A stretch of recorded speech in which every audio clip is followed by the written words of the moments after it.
Hello, I'm Liz Van Vliet, and welcome to the Assist with Impact podcast. Join me as I explore the competencies and capabilities that allow you to assist with impact.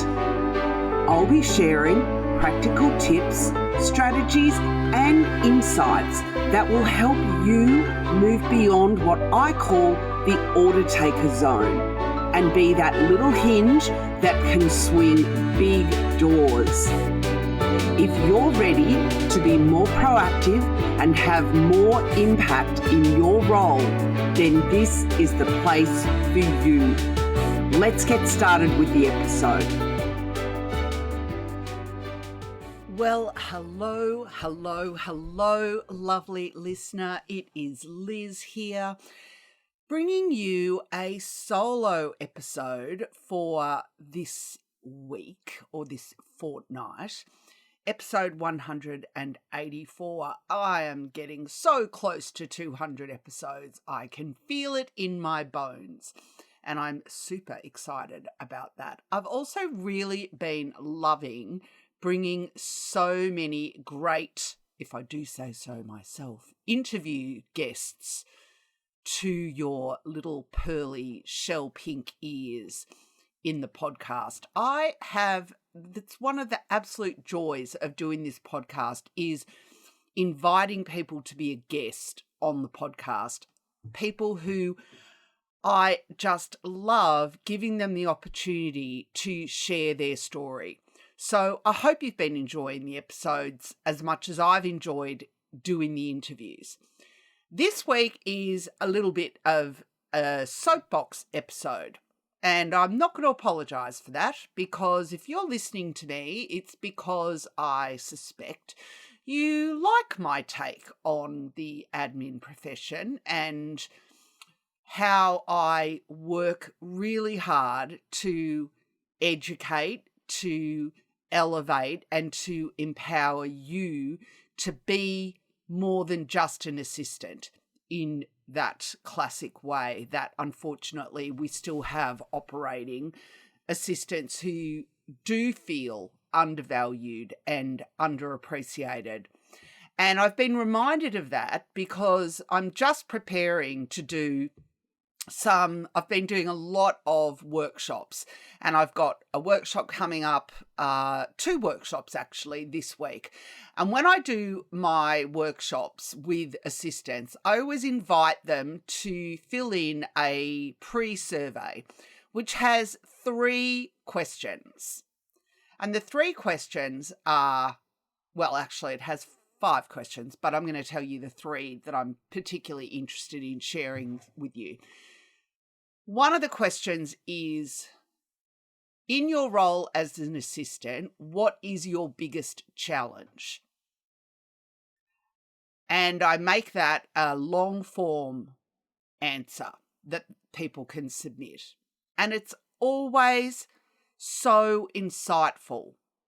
But there are some themes that continue to come through in those responses. And, respect, how assistants are perceived, comes through as a consistent challenge. So too does confidence. Being confident to advocate for yourself is something that comes through in those responses. So the second question I always am curious to know the answer to is, what is your biggest desire as an assistant? And then the third question is, when it comes to that desire that you have as an assistant, what is getting in the way? What is the obstacle to you achieving that? And those responses are always eye-opening. And as I said, so many of them revolve around the reality that assistants still feel undervalued and underappreciated. So, when I see advice being given to assistants by people that put themselves up there as advocates for the assistant profession that really gets my goat when it is what I would describe as flippant. So, just paraphrasing, I saw a post from somebody who I won't mention because everybody's entitled to put whatever they want out into the social media world.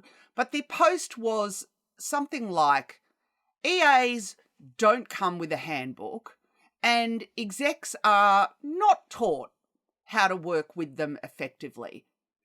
So remember to have fun in your role and learn to laugh more.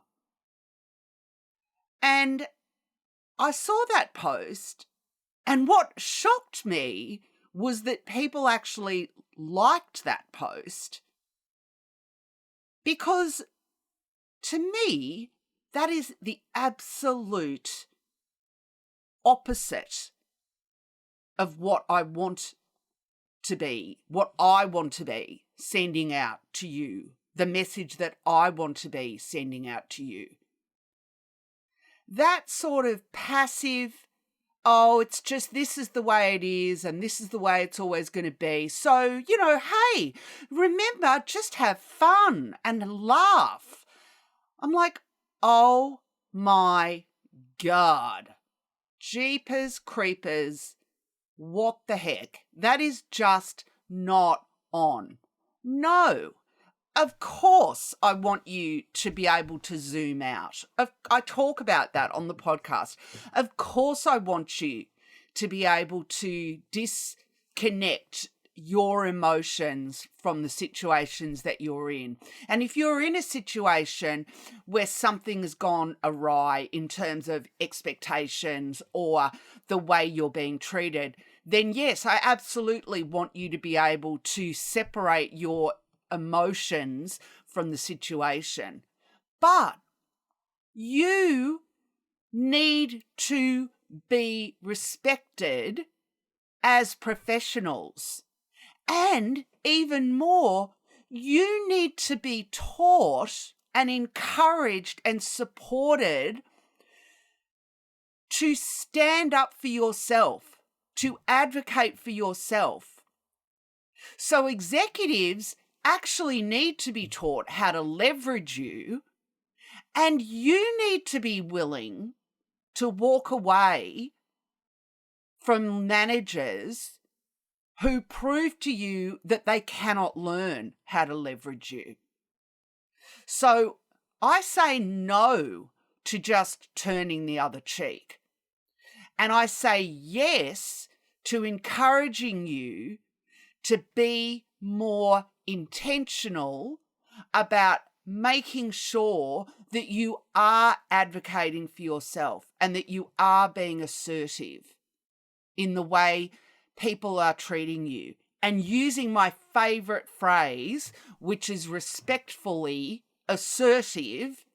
It's respectful, which is when something happens to you that is disrespectful or is not, something that is supporting you as a professional, then you communicate that to the person at the right time, in the right moment, using language like that situation, the situation, the behavior, the impact, which I've talked about in previous episodes of the podcast. It's a way of delivering feedback, and using language like, it would work better for me if. So that's me on my soapbox.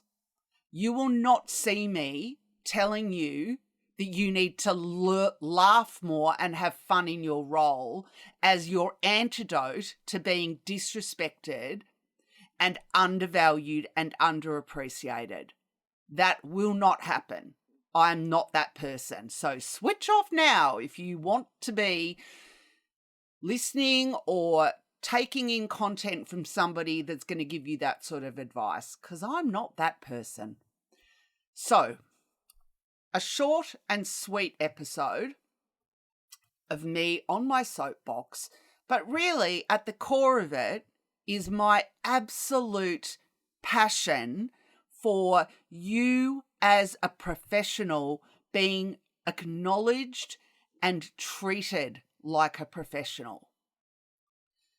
And in any organisation, in any other professional capacity, it would not be okay for executives just to get away with saying, oh, I don't know how to use that person, or I don't know how to deal with that person or treat that person. That is bull S something T.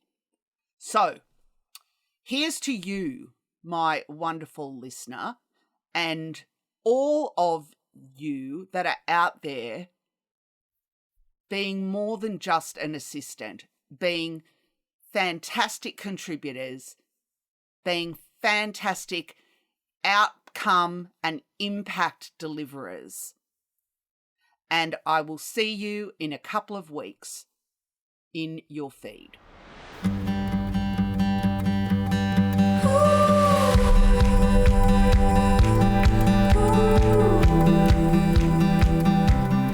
Thanks for listening to today's show. I hope you enjoyed it. If you'd like to see the show notes, head over to my website. It would be great if you haven't already done so. If you enjoyed the show, if you could kindly go to iTunes and leave a review. It helps other people find the show. Thanks for listening and have a great week.